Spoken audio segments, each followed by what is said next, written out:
चलो, आवाज आ रही है सभी को? देखो, पिछली क्लास के अंदर जहां तक हो गया था कि आगे अपन नेक्स्ट हेडिंग लेते हैं, वाहनों की अवरोधक दूरी। हेडिंग लगाओ, वाहनों की अवरोधक दूरी।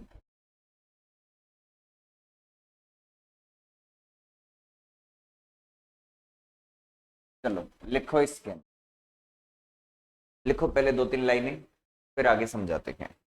अवरोधक दूरी से तात्पर्य है कि अवरोधक दूरी से तात्पर्य है कि किसी वाहन को ब्रेक लगाकर रोका जाए तो किसी वाहन को ब्रेक लगाकर रोका जाए तो वह जितनी दूरी पर जाकर वह जितनी दूरी पर जाकर रुकता है वह जितनी दूरी पर जाकर रुकता है उस दूरी को अवरोधक दूरी कहा जाता है। उस दूरी को अवरोधक दूरी कहा जाता है। इसे स्मॉल डी से व्यक्त करते हैं। से स्मॉल डी से व्यक्त करते हैं। लाइन और पैराग्राफ चेंज करके पहला स्टार पॉइंट लगाना। इस स्थिति में वाहन का त्वरण ऋणात्मक होता है। इस स्थिति में वाहन का त्वरण ऋणात्मक होता है, इसे मंदन कहते हैं। स्थिति में वाहन का त्वरण ऋणात्मक होता है, जिसे मंदन कहते हैं। जिसे मंदन कहते हैं। ठीक है, सेकंड स्टार पॉइंट। जब वाहन पूर्णतया रुक जाता है जब वाहन पूर्णतया पूर्णतया रुक जाता है तब उसका अंतिम वेग शून्य हो जाता है। तब उसका अंतिम वेग शून्य हो जाता है। अब देखो क्या करते हैं अपन, जब भी किसी वाहन को हम चलाते हैं और फिर हम उसको रोकना चाहते हैं तो हमें क्या लगाना पड़ता है? ब्रेक लगाना पड़ता है। जब हम ब्रेक लगाते हैं तो उसकी स्पीड क्या होती जाती है? कम होती जाती है। और एक अवस्था ऐसी आती है वो वाहन क्या हो जाता है? रुक जाता है। तो जब आपने ब्रेक लगाया और उसको रोका, उसको रोकने का मतलब है उसका अंतिम वेग क्या किया आप लोगों ने? जीरो किया। तो आपने ब्रेक लगाकर जब उसका अंतिम वेग जीरो किया तो इस स्थिति में तय की गई दूरी को अपन क्या कहते हैं? अवरोधक दूरी कहते हैं, जिसे अपन स्मॉल डी से व्यक्त करते हैं। और आप ब्रेक लगा रहे हो, यानी इस स्थिति में वाहन का त्वरण क्या है? ऋणात्मक, जिसे अपन मंदन कहते हैं। ठीक है, दो प्रकार की गति होगी ना इसके अंदर, एक त्वरित गति होगी, एक मंदित गति होगी। जब आप उसकी रेस बढ़ाओगे तो वो गति त्वरित गति होगी, जब आप उस पर ब्रेक लगा के उसकी स्पीड कम करोगे तो वो मंदित गति होगी। ठीक है, तो मंदित गति के अंदर त्वरण क्या होता है? नेगेटिव। अब आप लोगों को मालूम है कि यहाँ क्या क्या हुआ है। सबसे पहले तो यहाँ एक तो जो त्वरण है वो कैसा है? ऋणात्मक। दूसरी बात, जब वाहन पूर्णतः रुक जाएगा तो v बराबर क्या हो जाएगा? जीरो हो जाएगा। और विस्थापन क्या है? अवरोधक दूरी है। जब आप ब्रेक लगाकर उसको का वेग कम करोगे या उसका वेग जीरो लेके जाओगे तो उस टाइम तय की गई दूरी क्या है? एस अवरोधक दूरी के बराबर है। ठीक है ना? तो हमारे पास में एक समीकरण होता था, गति का समीकरण। गति के तृतीय समीकरण से देखो, जो आप लोगों का गति का तृतीय समीकरण है वो ये है, वी स्क्वायर बराबर यू स्क्वायर प्लस 2as। तो अंतिम वेग जीरो, यू स्क्वायर प्रारंभिक वेग है, त्वरण यहाँ ऋणात्मक लेना है, एस की जगह यहाँ डी कर दो। तो फाइनली जीरो बराबर यू स्क्वायर, ये माइनस बीच में आ जाएगा, 2AD आ गया। तो यू स्क्वायर बराबर कितना आ गया बच्चों, 2AD आ गया। फाइनली डी बराबर कितना आ गया, यू स्क्वायर अपॉन 2A आ गया। सीधा सीधा अपन कह सकते हैं कि जो डी है वो समानुपाती है किसके, यू स्क्वायर के, और व्युत्क्रमानुपाती है किसके, डी की जानकारी यहां से निकल के आती है। ओके, उतार लो ऐसे कैसे।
चलो इसके नीचे लिखो, अतः स्पष्ट है कि, अतः स्पष्ट है कि अवरोधक दूरी प्रारंभिक वेग के, अतः स्पष्ट है कि अवरोधक दूरी प्रारंभिक वेग के वर्ग के समानुपाती होती है।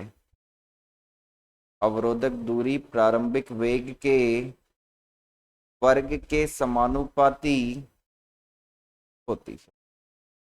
अवरोधक दूरी प्रारंभिक वेग के वर्ग के समानुपाती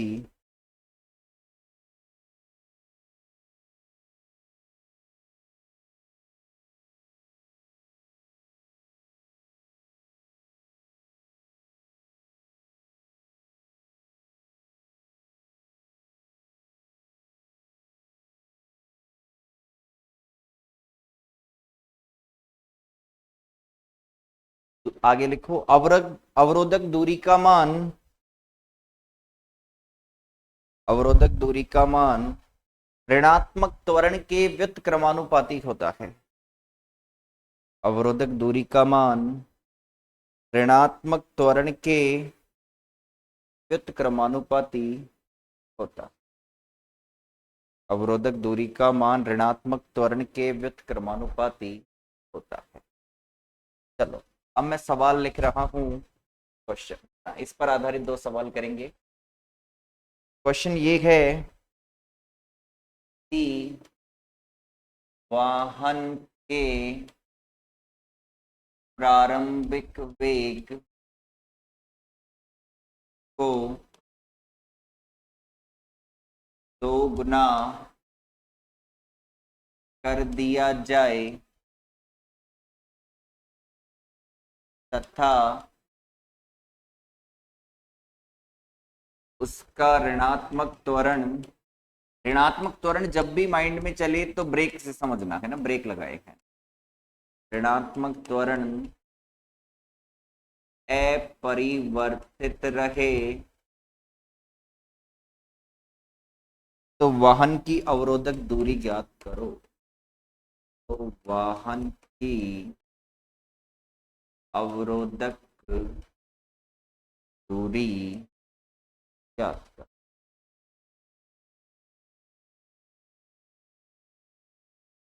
फॉर्मूला है वो आप लोगों को मालूम है। देखो देखो आप लोगों को क्या करना है।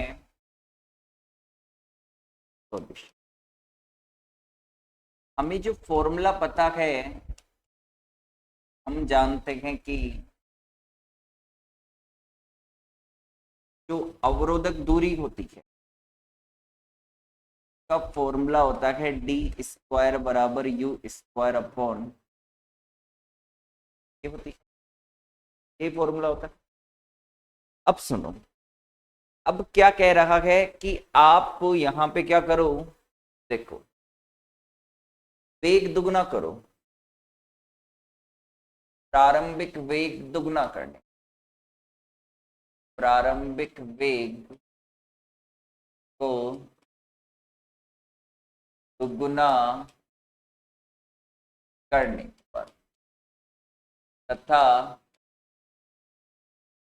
ऋणात्मक त्वरण अपरिवर्तित रहे, त्वरण अपरिवर्तित रहे, इस स्थिति में अवरोधक दूरी क्या होगी, चेक करना। देखो ये तो पहले वाली स्थिति है ना। फिर आपने क्या किया, उसका प्रारंभिक वेग दुगना कर दिया, ऋणात्मक त्वरण अपरिवर्तित रखा, तो इस स्थिति में अवरोधक दूरी को मैं डी से ना लिखकर डी डैश से लिख देता हूं। ठीक है, डी डैश में डी बराबर तो यू स्क्वायर अपॉन 2a होता है। अब डी डैश चेंज करने के बाद स्थिति क्या है ना, तो आपने वेग u के स्थान पे कितना किया, 2u किया, त्वरण आपका अपरिवर्तित यानी a है, a ही रहेगा। फिर डी डैश बराबर कितना हो गया, 4u स्क्वायर अपॉन 2a को 2 दे देते हैं, इसको समीकरण नंबर 1, समीकरण 1 व 2 से, तो आपका डी डैश बराबर आ गया 4। यानी आप अगर वेग दुगना करते हो और त्वरण अपरिवर्तित रखते हो तो अवरोधक दूरी क्या हो जाती है, 4 गुनी हो जाती है। अवरोधक दूरी कितनी गुनी हो जाती है, 4 गुनी हो जाती है। करो इसे।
देख लिया।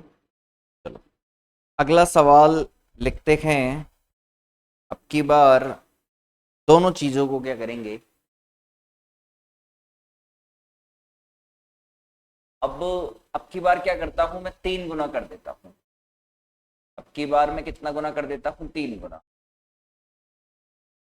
2 गुना हो जाए।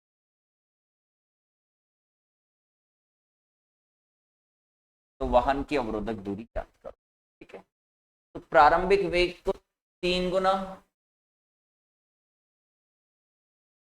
था, ऋणात्मक त्वरण 2 गुना हो जाए। तो देखो सुनो, 3 गुना यानी u की जगह 3u कर दो,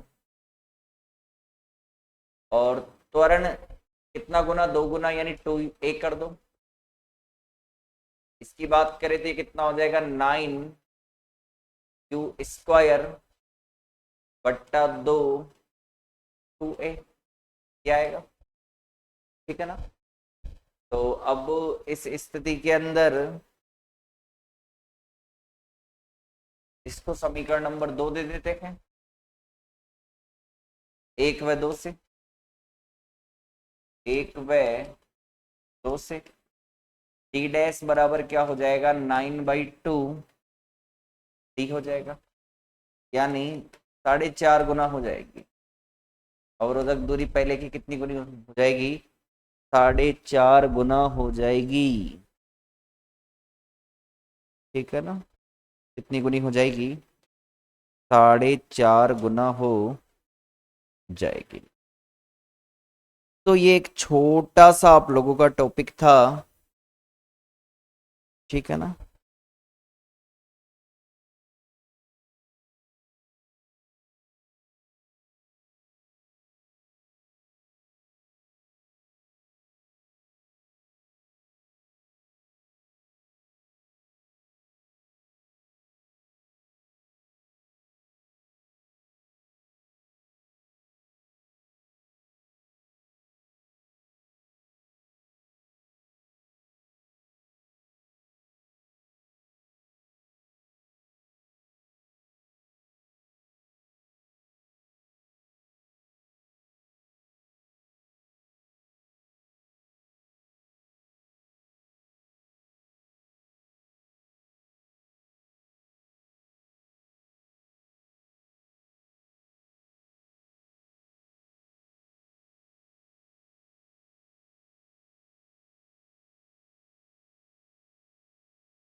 हो गया, हाँ जी। अब अपन अगली हेडिंग लगाते हैं, नए पेज से, फ्रेश पेज से हेडिंग लगानी है आप लोगों को, पल।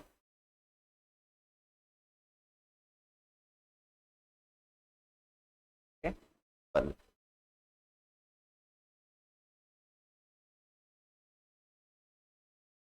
पल क्या है, पल एक ऐसा बाह्य कारक होता है जो किसी वस्तु की अवस्था परिवर्तन को करता है। आप किसी भी वस्तु पर बल लगाकर क्या करते हो, उसकी अवस्था में परिवर्तन लेके आते हो।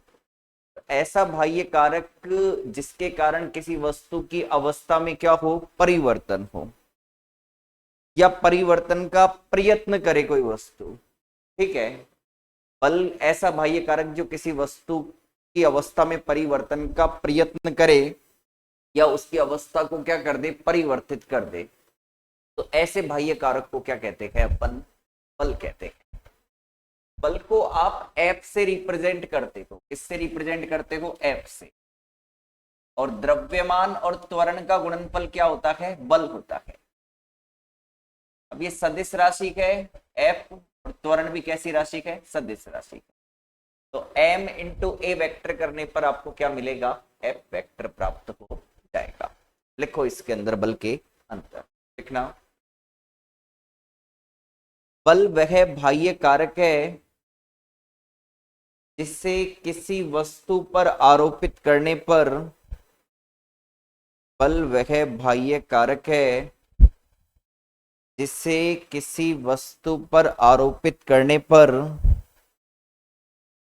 उस वस्तु की अवस्था में परिवर्तन हो जाता है। उस वस्तु की अवस्था में परिवर्तन हो जाता है।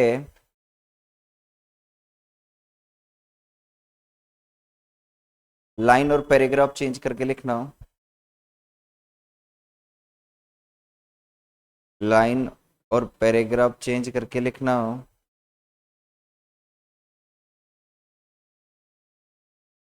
गणितीय रूप में, गणितीय रूप में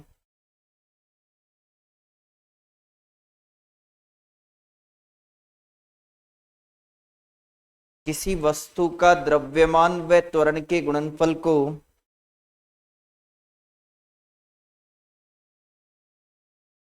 किसी वस्तु के द्रव्यमान व त्वरण के गुणनफल को किसी वस्तु के द्रव्यमान व त्वरण के गुणनफल को बल कहते हैं। बल एक सदिश राशि है। बल एक सदिश राशि है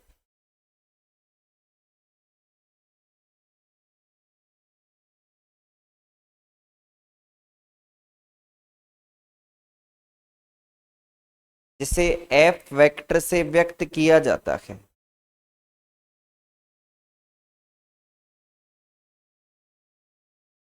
जिसे एफ वेक्टर से व्यक्त किया जाता है।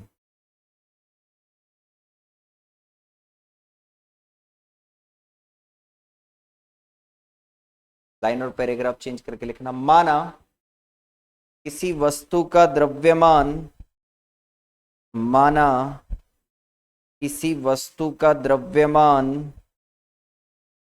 स्मॉल एम है। माना किसी वस्तु का द्रव्यमान स्मॉल एम है तथा त्वरण स्मॉल ए है। तथा त्वरण स्मॉल ए है।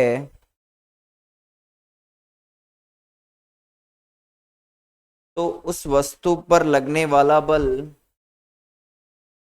तो उस वस्तु पर लगने वाला बल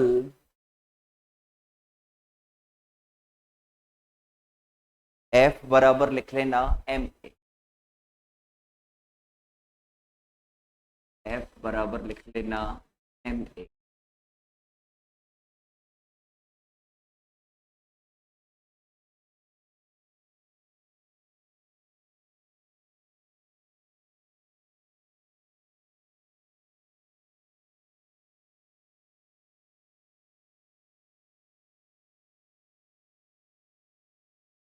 चलो अब हेडिंग लगाओ बल के मात्रक। जो बल के मात्रक होते हैं, पहला होता है एम ए। तो एम क्या है? द्रव्यमान। द्रव्यमान क्या होता है? केजी। और त्वरण क्या होता है? मीटर पर सेकंड स्क्वायर। तो पहला मात्रक होता है इसका केजी इंटू मीटर पर सेकंड स्क्वायर, जिसको अपन न्यूटन कहते हैं। जिसको अपन न्यूटन कहते हैं। दूसरा मात्रक बल का होता है डाइन। दूसरा मात्रक बल का क्या होता है? डाइन। तब डाइन होता है।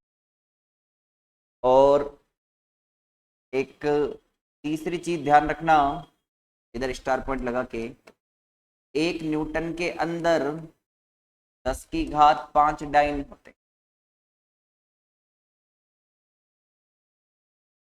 ये इसका सीजीएस पद्धति में मात्रक है, ये इसका एमकेएस पद्धति में मात्रक है।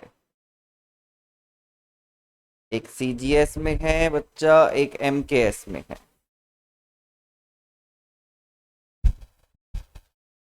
एक सीजीएस में है, दूसरा किसके अंदर है? एमकेएस के अंदर।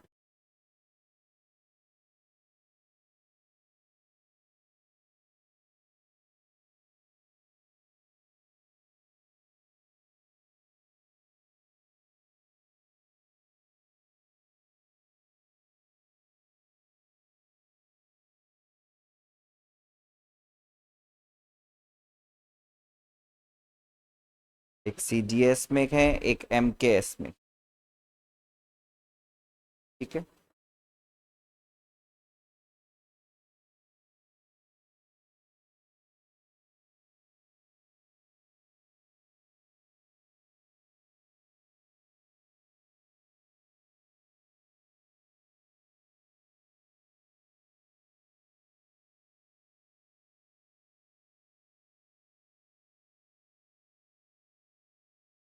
चलो एक क्वेश्चन लिखो, एक न्यूटन को परिभाषित करो। क्वेश्चन लिखना, एक न्यूटन को परिभाषित करो। सवाल लिखो, एक न्यूटन को परिभाषित करो। एक न्यूटन को परिभाषित करो।